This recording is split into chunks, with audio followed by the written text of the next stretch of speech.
Welcome, I'm Chris Tinsley. This is Finances for Everyone, where your financial health matters. Now, today we're going to talk about the Real Estate Investing 7-Step Guide, and this is part 3.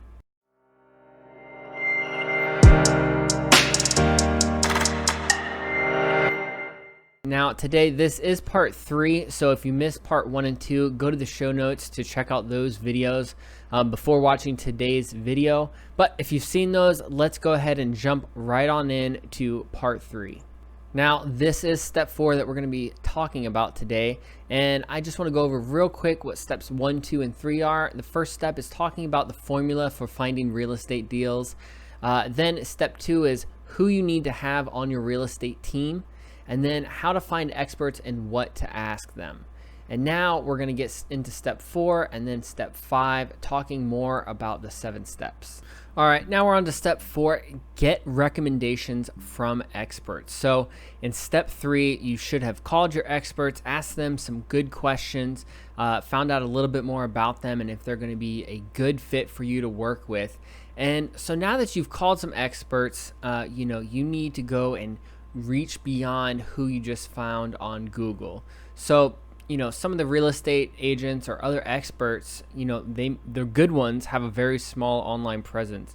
I think you'd be surprised that a lot of them really work off of just other people recommending them, friends, family, that have been happy with them and, are recommending them that way. So, you have those, agents who use, recommendations from Google and have a lot of online presence like that. But I'll tell you right now, a lot of the ones that really know the area that have been doing this for 30 years just don't use online at all, so you're not going to probably find them very easily. So after you Google that first real estate agent, and you have that conversation with them, ask them some questions, even if you don't 100% think you want to work with them, you can still ask them if they have any other recommendations. So you're building out all of those experts on your team, and so you can ask them if you need a mortgage broker, if you need some community banker, you can ask them who they work with regularly and just get their recommendation. And that's really how you're going to get high quality experts, because they're probably going to know some people that you may have a hard time finding online, or if they are online at all, they're on page 2 of Google, which nobody clicks on hardly. So you need to get recommendations from people that have been doing this for a long time, and that's going to start getting you high quality recommendation. And that's going to start getting you high quality experts. So if you think about it, for the real estate agent example, they're going to want to give you their best recommendation, because if they give you a bad recommendation and you go ahead and you work with them, that's going to reflect badly on them and their business. And most of the good ones out there are not going to do that, because as you go down the chain, so, your real estate agent recommends you a mortgage broker. Well, you call the mortgage broker up and you ask them for recommendations for a real estate agent or for a CPA or any other expert that you still need. And as you start to talk to more and more people, you're going to get better leads with people who will work with you in your real estate business and are really going to work for you and not make things more difficult. I think a lot of the time, people don't want to do research to see what real estate agent they're going to work with, or they do very minimal research. And when you think about it, if you're selling a $200,000 house or a $300,000 house, you're paying them, up to 6%. You got to pay 3% to the buyer agent, and you got to pay 3% to the seller agent. And that adds up really, really quickly. We're talking thousands and thousands of dollars. So you want to be sure you're working with the right person, because it's not like they're doing this for free at all. Just like at a restaurant, when you tip your waiter or waitress, most people are going to tip better when they get better service, and they're going to tip worse when they get worse service. So you need to think about that. Think about your relationship with these experts as you're hiring them. They're doing a service for you for a lot of money most of the time, if not thousands, at least hundreds of dollars.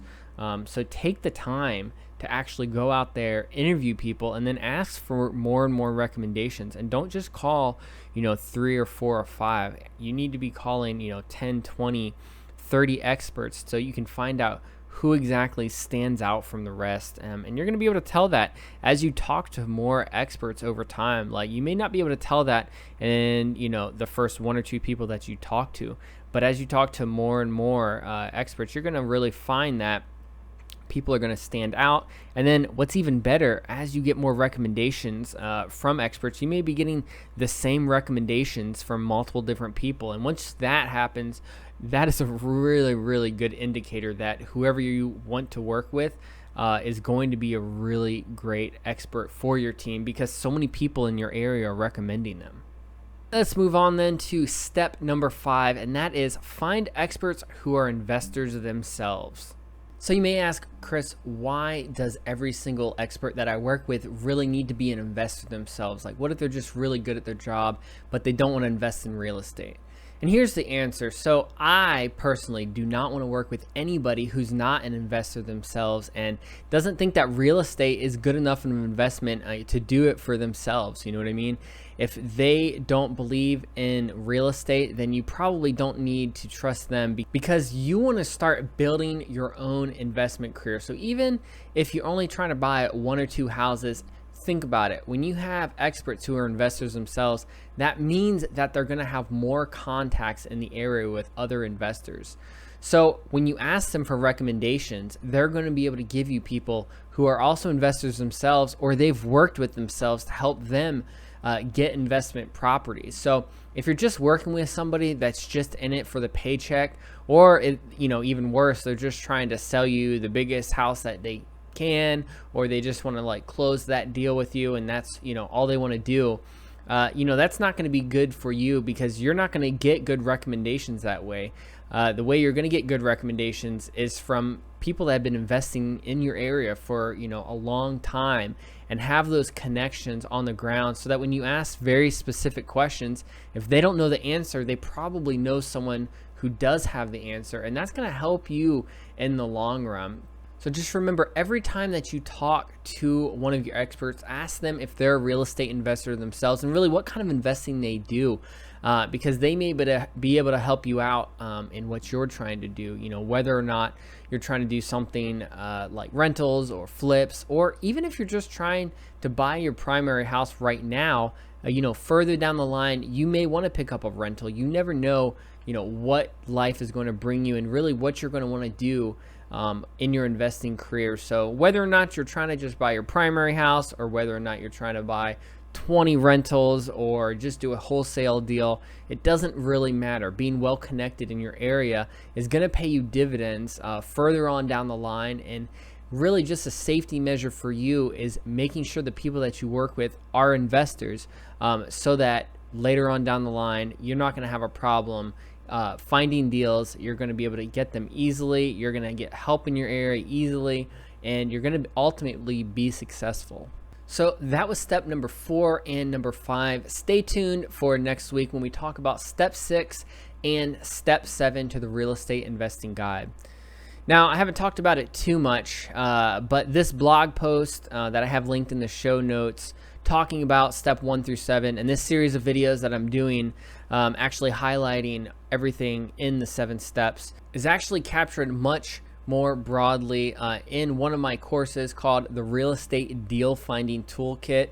And really what I like about this course is the fact that it not only tells you all the things that you need to do to find real estate deals, but it also gives you some of the tools. I have an Excel toolkit in there that is going to help you stay organized and be able to find experts in your area that are going to help you find deals.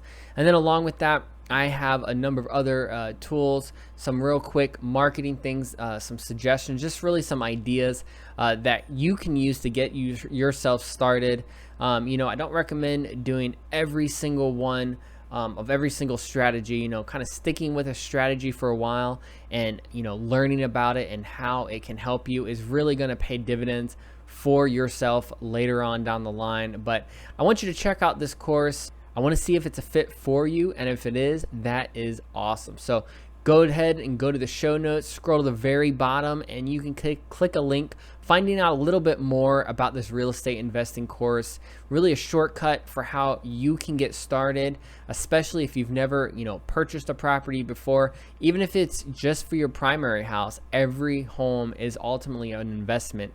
And treating the purchase of your home as an investment is extremely smart, because if for some reason you do need to sell it in a couple years, at least you know that you have enough equity in your property to not have to pay the bank any extra money when you go to sell that house. So always being safe and treating, even your primary home as an investment property buy is going to really pay dividends for your future. If you like today's video, go ahead and subscribe. You can subscribe if you're listening on YouTube, or you can subscribe on podcast, and you can also like this episode. To find out more about financesforeveryone.com, go to the show notes, click on the link. You can check out our blog. You can get a free gift by filling out your information in the banner, and you can see our real estate investing courses.